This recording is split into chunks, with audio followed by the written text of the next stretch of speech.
Hi guys, I'm Tiare Gattimora. This is my personal YouTube channel and I have been absent for a bit because I've been working on some things some of which I have left in a post on this channel, so check that out. Some of which are yet to come out, but basically, yeah, I've been working here and there. And I'm back because, much to my dismay, I am turning 30 in 2 months from now. And I'm relatively okay because me being me, I already cried about this when I turned 27. So, always thinking ahead. But basically what I want to go through is not a personal trauma diary or anything of the sort. I just want to kind of place, certain tendencies that I have experienced playing out in my own life. I want to look at that not through psychology and the red flags of everyone around me. You guys know I don't support that. I actually critique that, and that doesn't mean psychoanalysis doesn't have a place. Of course it does. It's just the whole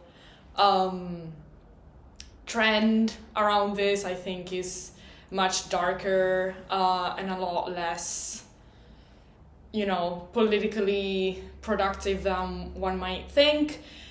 And opposed to that, I want to go through what's happened and my conclusions, as I usually do here, through more of a sociology lens, because I think there's quite a few points that I'd want to, make about what I've been through.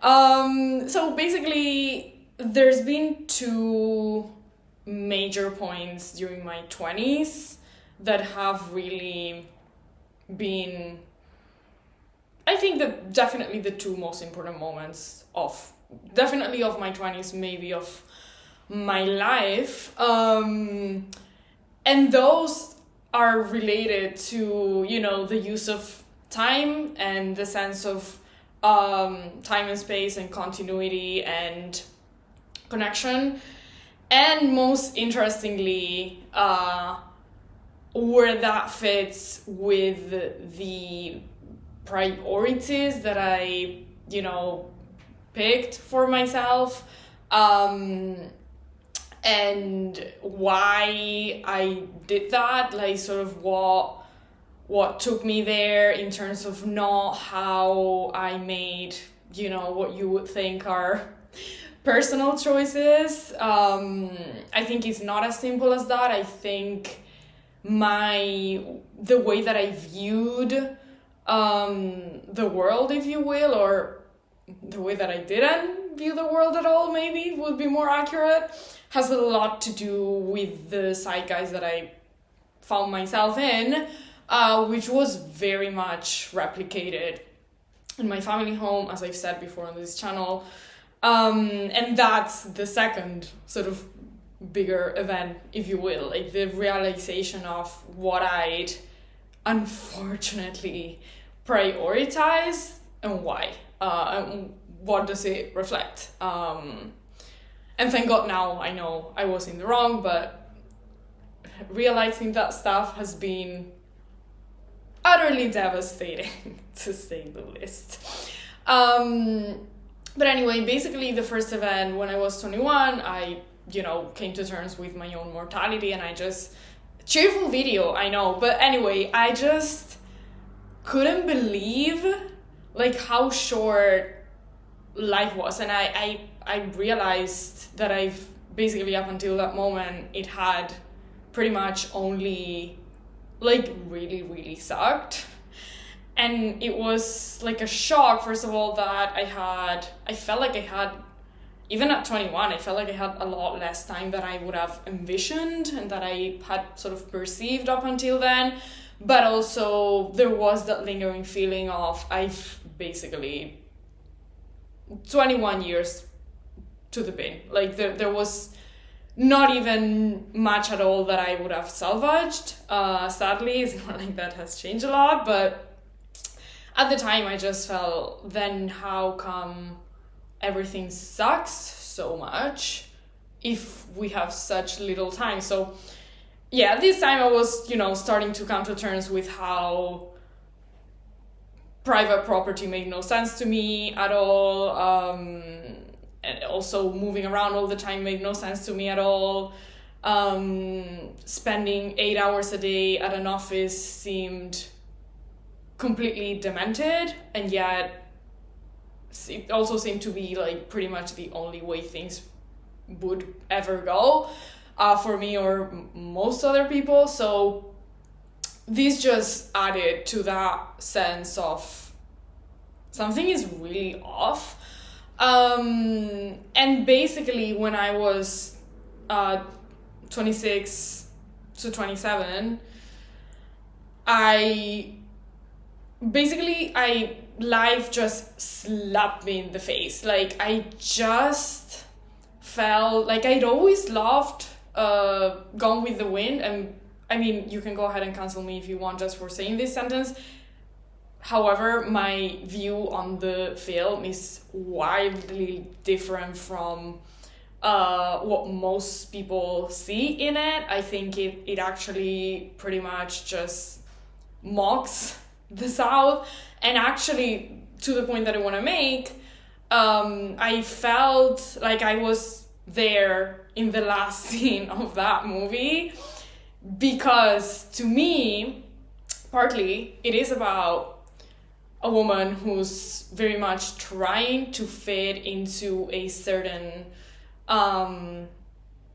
context, social context, and she basically, from how she, is tempted to sort of behave, even though she like barely disguises who she truly is, can't help it, but basically from that to even the guy that she pursues, even though you can tell that there's something else that she's deeply, potentially much more drawn to, in a way that is a lot more sort of less of a pose for the rest of the people and more where her heart would actually be at. Basically, even to the quote-unquote choice of that guy just reflects her, attempt to fit into a certain sort of awful, for lack of a better word, just, pretty disgusting social setting that she finds herself in, the American South, the American slave-owning South, actually, at that time. And she just realizes by the end of the film that she's ruined her own life. Not entirely. I don't think it's an apologia for like personal choice, but I think it does portray how she's completely abandoned throughout the whole story what she wanted and how she's been sort of performing and just fitting into and responding to the side guys that she's been not embraced by, actually. That's actually the opposite. She's not very welcome there, but just that she's found herself in her whole life. And that's exactly how I felt at 26. I just had to finally not think about it tomorrow, but think about it at that point, how I'd completely just followed what I thought I was supposed to follow, including people and romantic interest, and pretty much every aspect of my life, from education to where I thought I was supposed to live, to the friends I thought I was supposed to have. And it just been basically performance,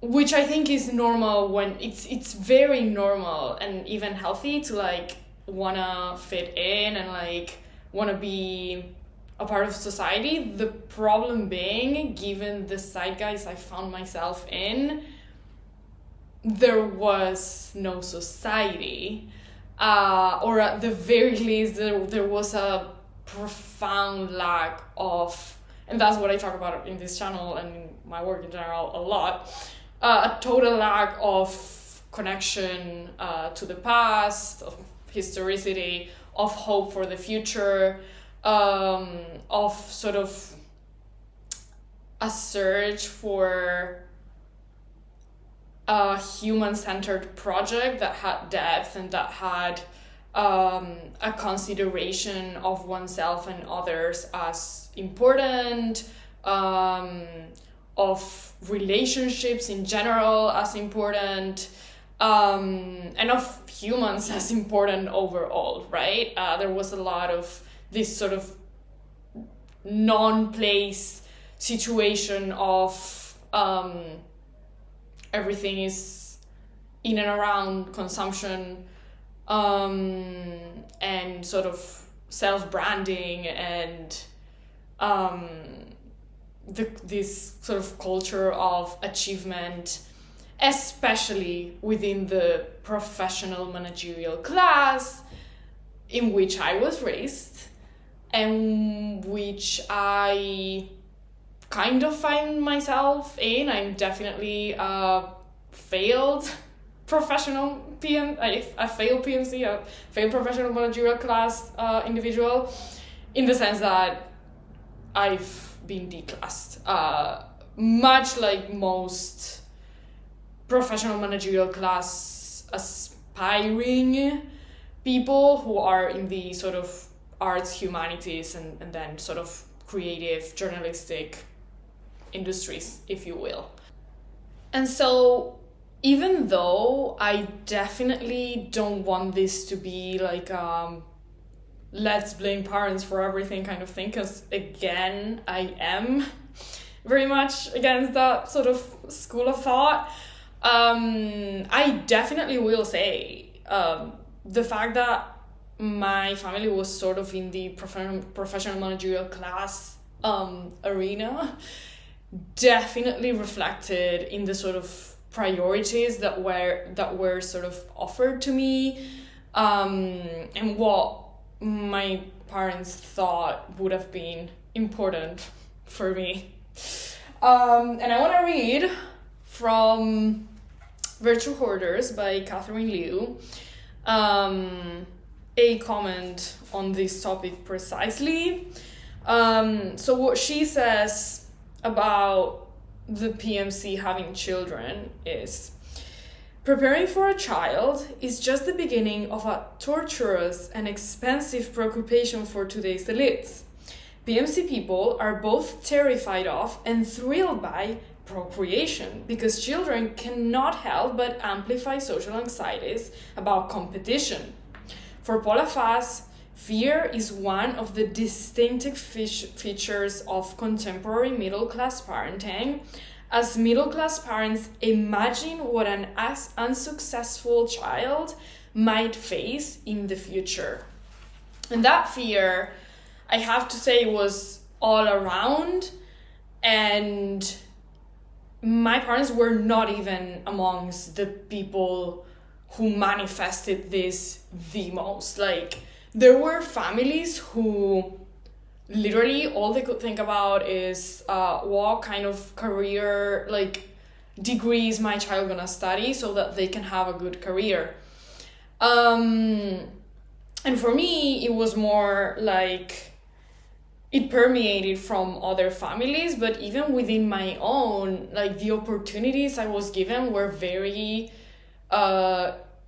oriented towards academia and sort of like a good school, a good university. So even if the degree and like the subjects that I was picking were not great, let's just say I'm still struggling economically, but like they were good schools. My uni was in London. That was like such a huge sacrifice. That was the first decision at 18, great, that I made, or like 19 at most. And basically, yeah, it was very much based on the continuation of someone staying in the PMC. So these parents just wanted their kids to like stay in that class. The focus was on, like multiple sort of after school classes. You had to like play an instrument or like learn a language or do sports. And it would have been lovely if any of that came from the children's sort of passions, but I have to say I don't remember that being the case.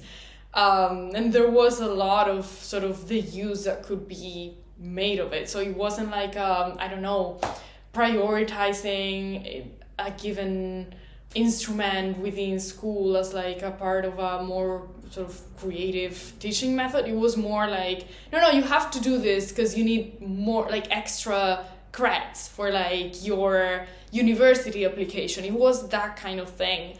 And what I realized recently in that academic sense is I was extremely passionate about the academic matters, the sort of the actual course material that I had to sit down and study. I couldn't have been more obsessed and into it. However, everything surrounding it, the fact that even like you were like barely 20 and you had to get summer internships, right? If you wanted to like succeed later on. So your summer had to be spent working for free at these corporations. And then networking events and, the university becoming increasingly a sort of private venue under the guise of security concerns, which even those, why would those be there? Interesting. I don't want to get into that, but basically just hugely oriented again towards career rather than what I loved, which was the sort of academic part or the creative part. Most definitely not this is all for my sort of corporate life after. And I basically, my life growing up was extremely dark for many reasons that I'm not gonna get into here, but a sort of aspect of that was that I was being given these sort of significant opportunities in terms of, studying in English and being able to study in London. And I remember my family being like, why are you not more grateful? Like, I almost want to give this money to another. They said this much more violently, by the way, but they were like, I almost want to give all of these resources to another kid who's actually going to be invested in them because you don't care. And I was like, you know what? Not at the time, but now in hindsight, I don't care. I didn't care. I just didn't care. I cared about a given number of subjects that I liked. Again, I cared about the academic material. I was extremely disciplined. But in terms of what was supposed to be the goal of that academic sort of path, which wasn't academic, like the goal, I didn't. No, I wasn't driven for a corporate career. Like, sure, there are a few companies that I like, but I was never this person sort of excited about this, this whole world, and like just couldn't wait to, just meet another extremely like well-educated person to like, get together and buy a house in London with. Like I just, I wanted other kinds of things, which I'll get to later.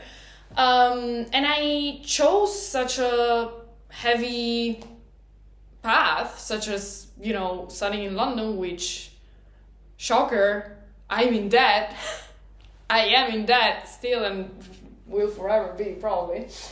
Because it's a choice. It's a choice. And basically, I remember like asking for advice, and the answer being literally, I cite, I'm not gonna give you advice because whatever I tell you, you will then sort of in the future tell me that I gave you the wrong advice, and so I don't want that. So I'm just abstaining from giving you any advice.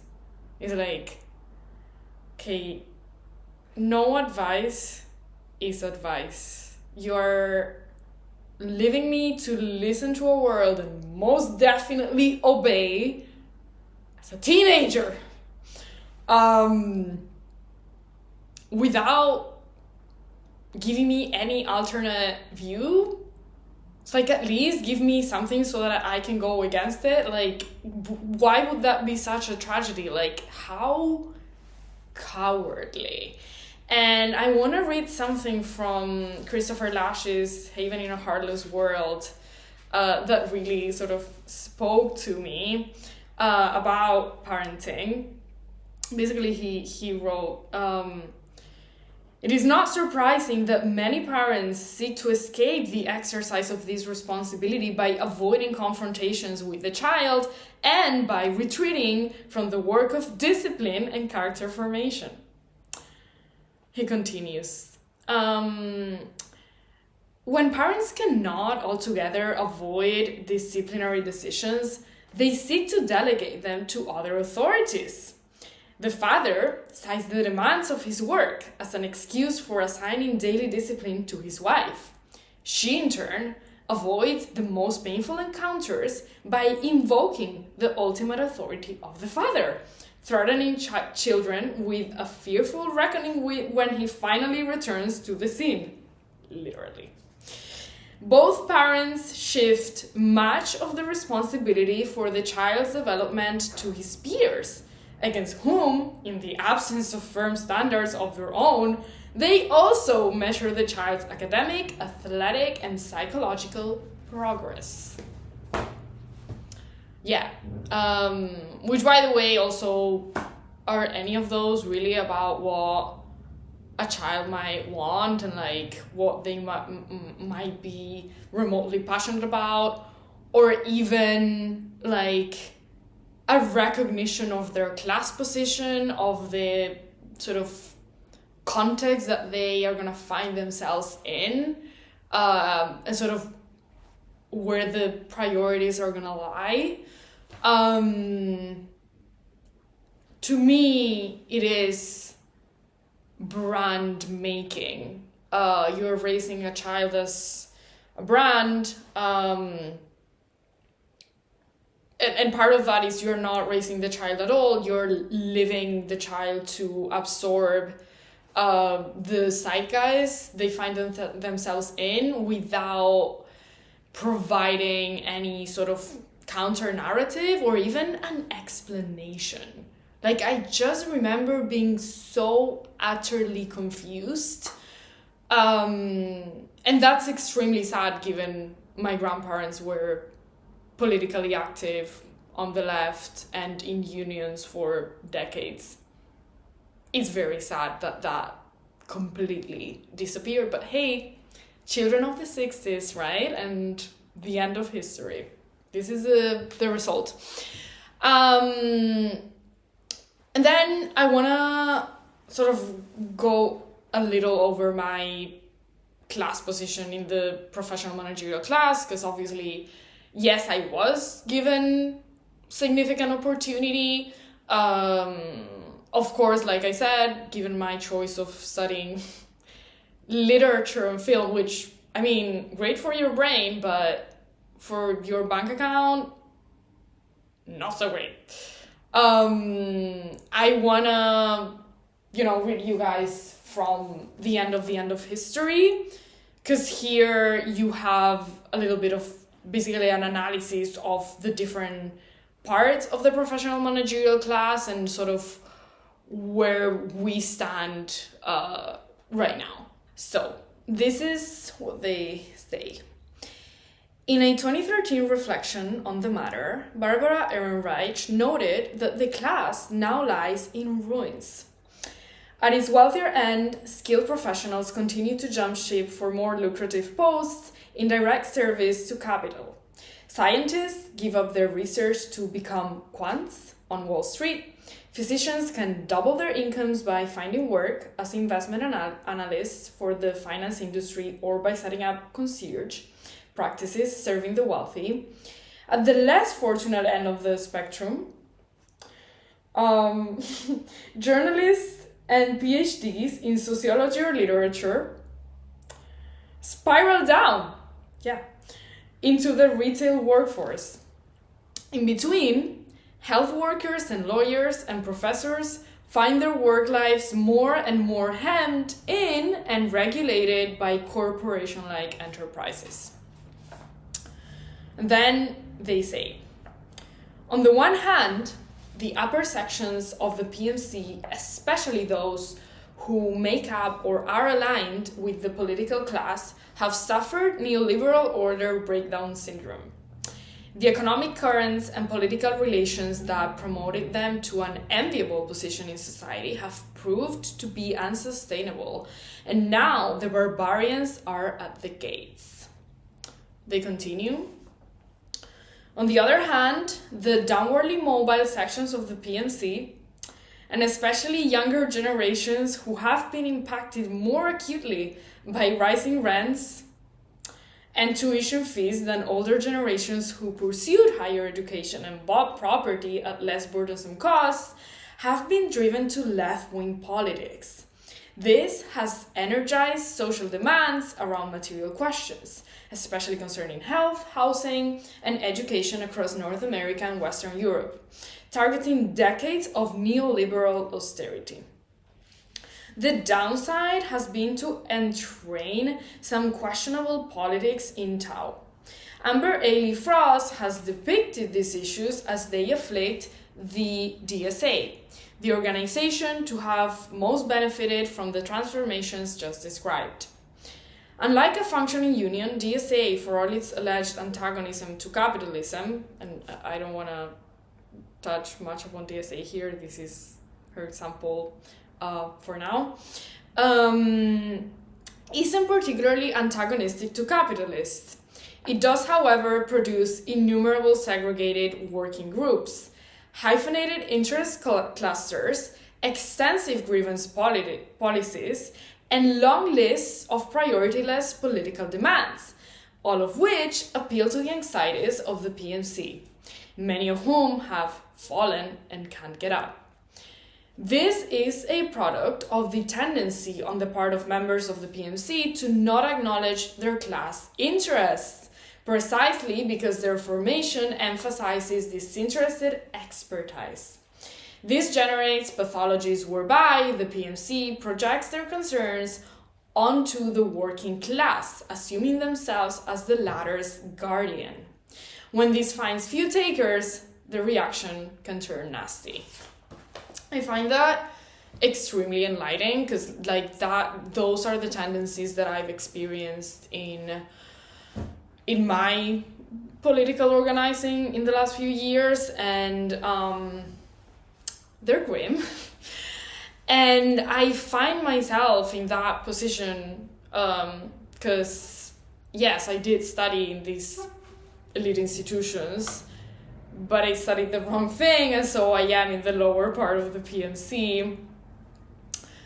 And it's not really like you have much choice there. Like, at this point you are most likely struggling economically, you're most likely flat sharing.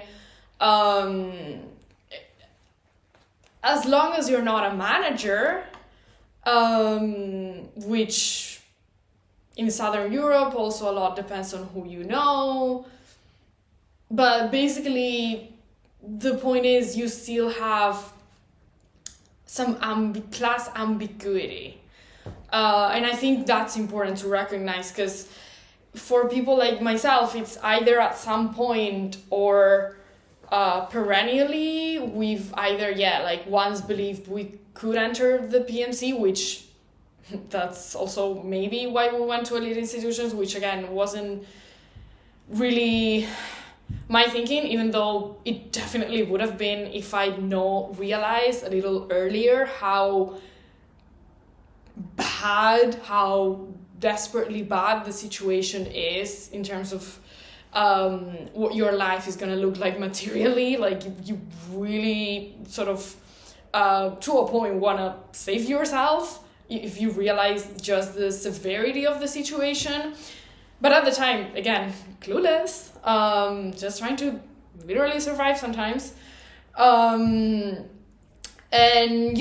basically, so you study in these elite institutions, you've once hoped you would be in the PMC.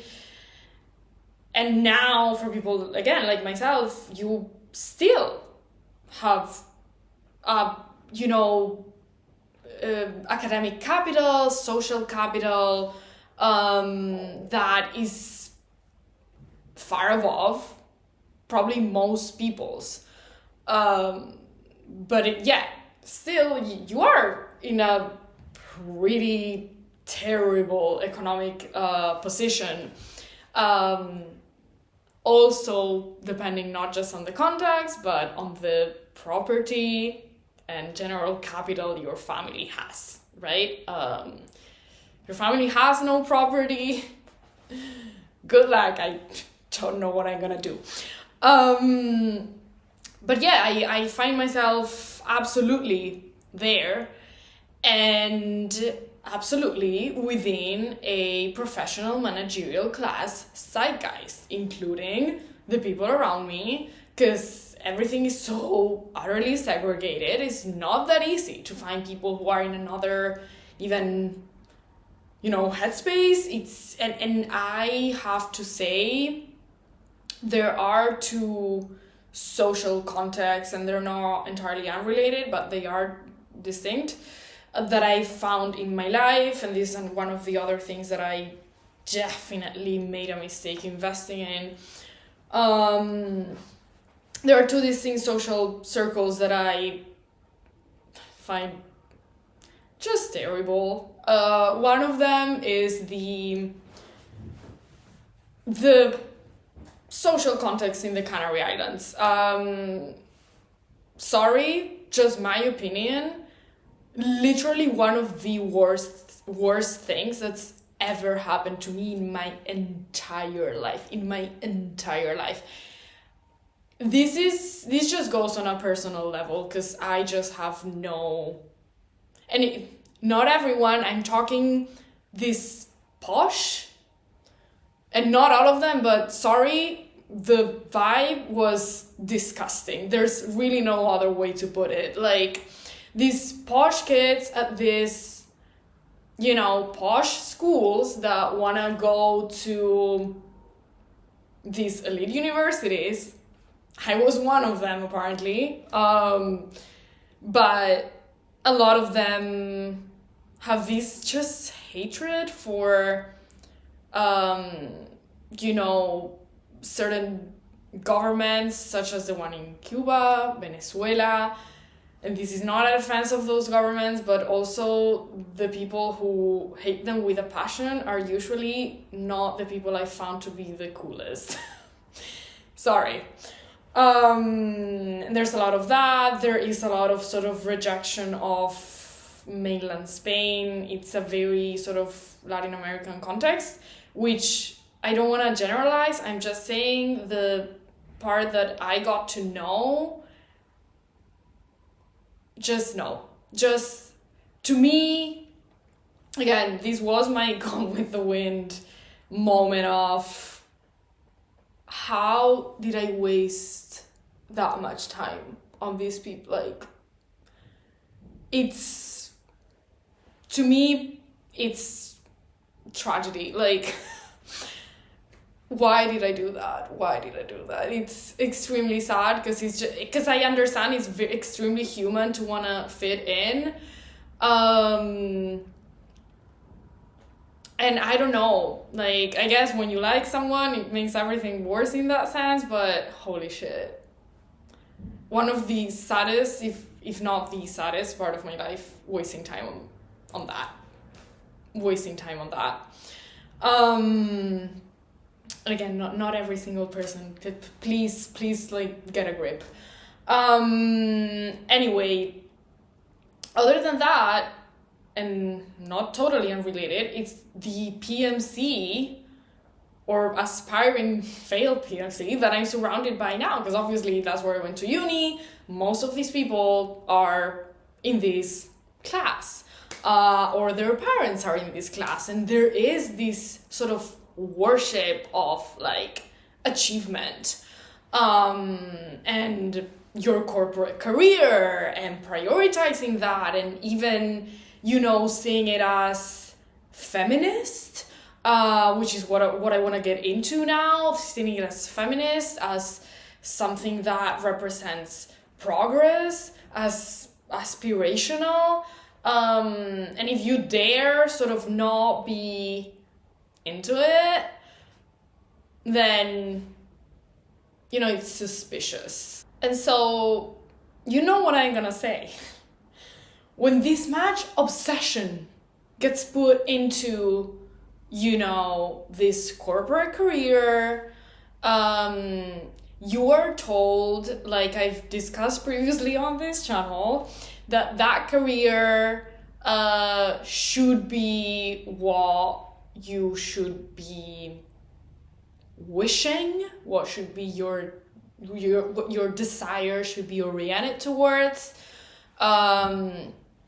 That, and, you know, your freedom to like travel to like Bali and, you know, meet this green flagged partner I just cannot deal. And yeah, like, just, it's fine. Like, it's fine to keep moving flats all the time and keep moving cities, and, you know, you just really want to be free. Like, you don't want to get like caught into relationships with other human beings. Indeed, that does include children. Like, why would you have kids, right? Because, you know, also, I mean, you might have as well just enjoy yourself and like go to Bali, given that the planet is about to explode in a ball of fire. And also that we are a virus, right, on the face of such planet. Why make more of us? I mean, if we suck so bad, then what's the point? And also, and it's also like it's gonna be an obstacle to your freedom. I mean, do you really want that? This is the narrative and it's also being adopted by plenty on the left, which is what I find most embarrassing in the whole world. Like, what are we doing, guys? Seriously, we are just, they're selling this shit and we're buying it.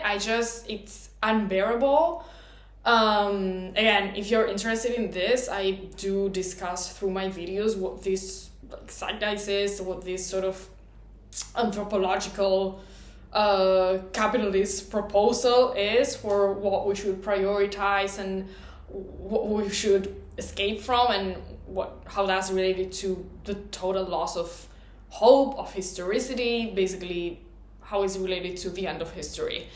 And I want to give you guys some info on how this reflects on children, or actually lack thereof, especially in Italy.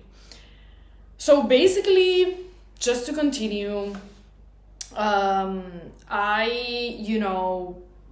realized that I've been investing in this absurd social arenas that I just didn't feel like truly fulfilled me, or like they had any sort of depth, or like they were connected to anything that would actually matter to me, or that I would genuinely want. Basically, I realized how much my hometown in Italy mattered to me, how I valued the idea of even like having a country at all. that had never crossed my mind before, that could be important. How much I loved some people in my family, such as my grandparents, how much the family history interested me, how much I loved a lot more people and more places that I thought I was above at some point, because I wasn't a provincial girl. Just the most disgusting sort of ideas, and I started realizing how I just didn't believe that shit anymore, and especially didn't feel that shit anymore. And that was, the time that I also really like felt this need to like just feel protected and like feel at peace. And it just hit me how I spent my life not only seeking the approval of these idiots, but also just literally just moving, just either at an airport or in a literal ship. Whole other video about that, look like it's in my channel. Or just literally moving flat, whether that was in London and then next city, Madrid, and then in Italy for study abroad, and that like just this, ridiculous wasting my precious time of being alive on this earth on, can you help me carry my luggage tomorrow? Yeah, can you help me send this box? Oh my god, how much does that rent cost? Like, let me check, let me see that. Let me deal with the landlord. Like, just the grossest things you can like invest your time. Just, everything sort of it became obvious to me. I think maybe this was part of it, other than the rest of my feelings. I ended up at some point living with a drug addict, and I'm someone who has never even tried weed once, like a total of 0 times. That's my relationship or lack thereof to any drug. I don't want to see them, want to have nothing to do with them. Another thing that my fellow leftists, some of them do sometimes, defending the indefensible. Drugs are non-defendable. I mean, sure, get drunk occasionally, great, but I ended up living with someone who used to smoke crack. And that was, again, one of the worst experiences of my entire life. Like, it came to a point where I was like, I just want a home that's warm in the winter, fresh in the summer. I just want to eat well. I was hungry. I was so hungry. I was like, that was the first time that I was paying a little less in rent. And I just ate so much. I was like, wow, when I have the money, this is how much I want to eat. This is so sad. Because also I could definitely like be free to do that, because I'm incredibly skinny anyway, so I don't need to worry about it. It's just like makes you like, that was also a sad sort of reckoning that like, wow, this is how hungry I am when I have the money to like buy, like, it's sad. And yeah, like it just hit me, it was like a breaking point, and I just was completely burnt out. Like, I was burnt out day one because I went to uni thinking about if I could, I would actually get married and have kids right now, and that doesn't mean I didn't want an intellectual life. I did. I just was never into the party, flat sharing, not taking care of yourself life. And that's partly what uni was. And so if I was burnt out at 19, by 26, I was done. Like, done. I was like, I needed to have babies yesterday. Then, imagine now, 3.5 years later. Anyway, what I found when I went back to Italy, it's not the best scenario, hence why I didn't move to my hometown back at the time. I mean, I would have if, some situations would have been more, would have been taking me towards that. But basically, like, I found my, frankly, my dear, I don't give a damn moment, Gone with the Wind again. And I was reading this intro to the Odyssey, and there's like apparently this postmodern sort of form of fan fiction, to put it in a very like, colloquial way, that basically sort of narrates Odysseus getting home and finding Penelope very happy with the suitors. And it was that in both a bit of a literal but also a contextual political sense. So a couple of days ago, this Italian channel, which is kind of like National Geographic but better, it's called Novalezio, and they posted this video on YouTube about basically southern birth rates and how they're plummeting. And I thought that date, like the information they gave and the numbers they show, would be great to basically tell you guys a little of what I found in Italy in terms of, you realize all of this corporate on steroids stuff is not for you. Realize you've made a mistake, you've let yourself be too complacent with what you thought you should want. You've basically obeyed. Might even have been better at one point as an opportunity for your economic and position and in the PMC and all that. But what about an alternative? What about staying in Italy? Like, if you had stayed also, would the situation be much better? I think yes and no. Yes, in the sense that I missed out on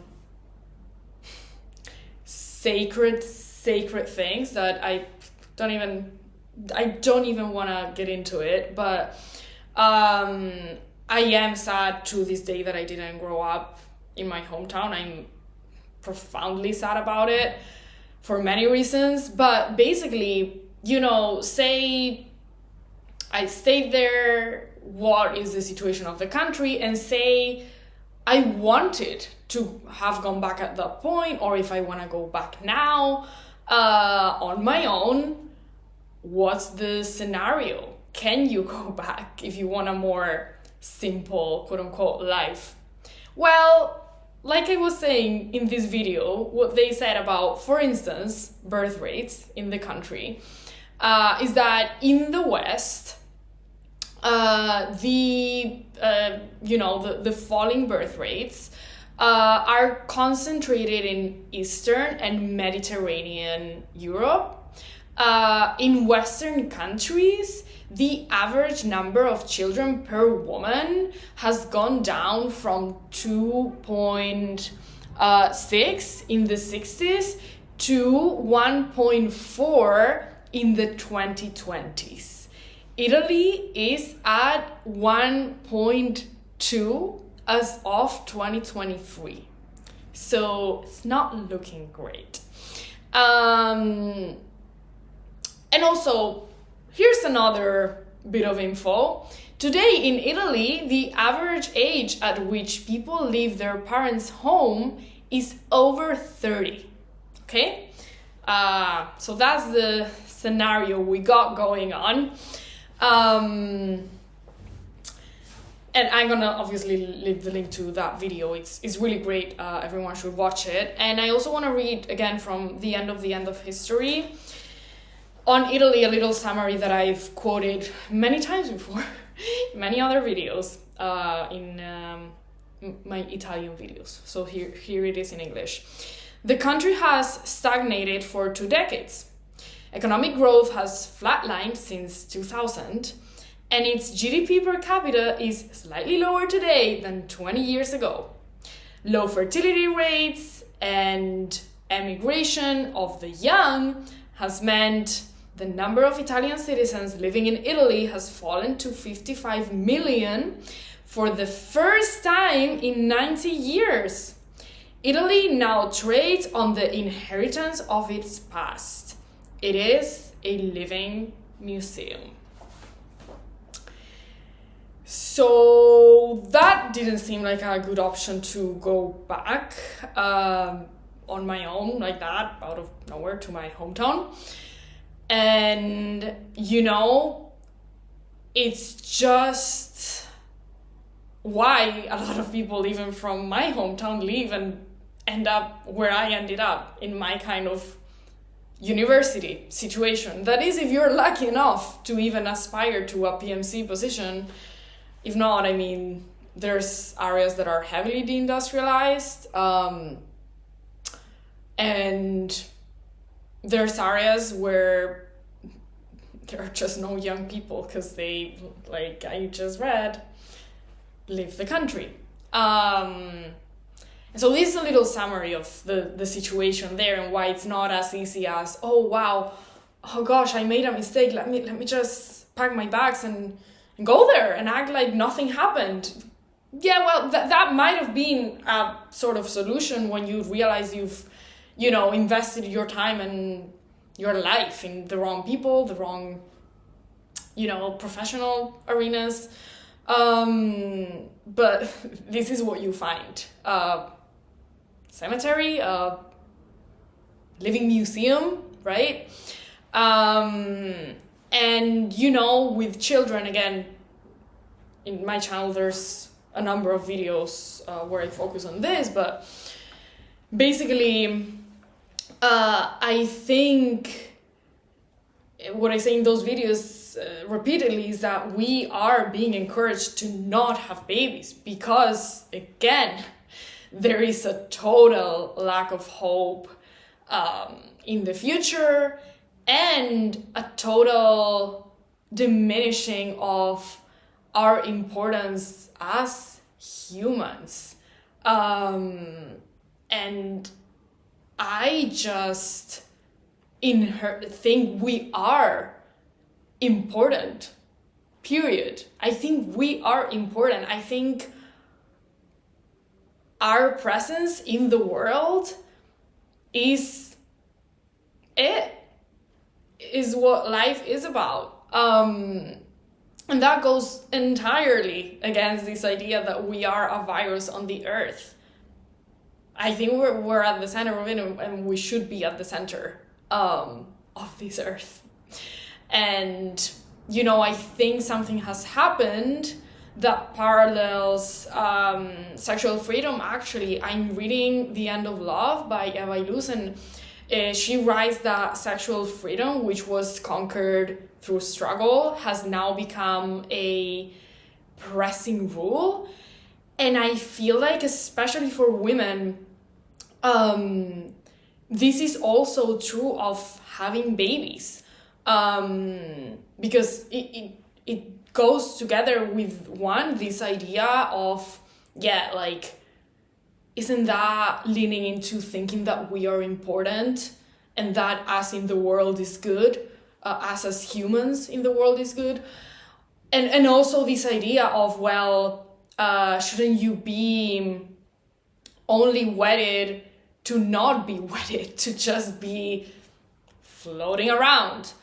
And I just find that profoundly sad, and especially because a lot of women are not having kids because of this entire context that I've been discussing. And also, if you read I Lose, because of relationships and especially lack thereof, because it's, again, we are also encouraged to always be ready to fly away. And that includes not, rejecting the encounter with another, whether that's a child or a partner. Unless, you gotta buy the nice house in London, then that you kind of need that because you gotta pay for it. It's very sad. And, I was talking to someone the other day about this, and they were like, so why do you want to have children? Do you want to have children, like, for the child though, or is it for yourself? And I was like, you ever just fall in love like sometime throughout your life? Have you ever like liked anyone and had this just sense of, I should be having their baby? Because I thought that was natural and nice. Maybe natural is not a great word, but like, is that so bad? And on a political level, it's just, again, I think we are important, and I think we should be. I am a humanist, and you know what? I'm greatly surprised at some atheists who seem to be also anti-humanist. What's that about? For another video.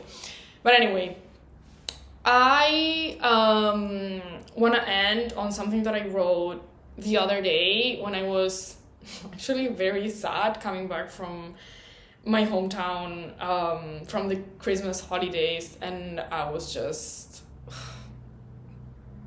not feeling great, because it just going there is a reminder of everything that was, first of all, taken from me on simultaneously political contextual level, like I've just discussed, but also made worse by personal choices, if there are any, from the people who should have been the closest to me and protecting me, and I don't know, taking into consideration that maybe retiring from Western civil life really sucks. And so, I just want to read what I wrote, which I think encapsulates my feelings about having realized that I messed up, but also that ultimately it's not like there was a paradise to be lost. It was in a way, but it's been pretty, it's been devastated by the last 3 decades plus, and that's sad for me, but also for pretty much everyone else who, I don't know, has some human feelings. Anyway, this is what I wrote. I'm translating from Italian. Yesterday, as I was traveling back from the Christmas holidays, I found myself thinking about how much everything stinks when traveling. Perhaps leaving the house to spend over 10 hours around with luggage that weighs a high percentage of my minute 50 kilograms, broken nails, and especially goodbyes to beloved people and things might not look like a tragedy, but it can be felt as such when you are entirely burnt out. I have been for a very long time because I've grown up between ships, airports, and remote islands, as far away as a mermaid from the human world. A little over 3 years ago, I felt more burnt out than ever. I remember in Perugia wanting to protect myself, cuddling in my sky blue bedding as if in the warmth of a maternal womb I've never had, to never set sail again. I did not want to discover new places and other cultures or languages. I wanted pastries from the bakery by my grandma's place, the embrace of people who've seen me grow up, and the scent of a hydrating lotion of over 100 milliliters. I don't sound like a product of my generation when I say this, but if one wants to go deep, there's no flourishing without roots. And abandoning them even before having built them is a heart-wrenching way to maximize the chances of, whenever trying to disembark, getting screwed. That is it, I think, for today. Obviously, there's so much I could get into here, but I am very much opposed to the trauma dump industrial complex. I think it's very depoliticizing, especially because it does tend to blame individuals rather than the system that very much facilitated my situation, for instance, and that, again, I very much regret what's happened, but it's also not like I see a promising solution in terms of, trying to go back to a place that has been decimated. And so I don't know if anyone has an answer to this, please let me know. I think at the very least I've gotten here. I know just when we've gone with the wind that life is under no obligation to give us what we expect.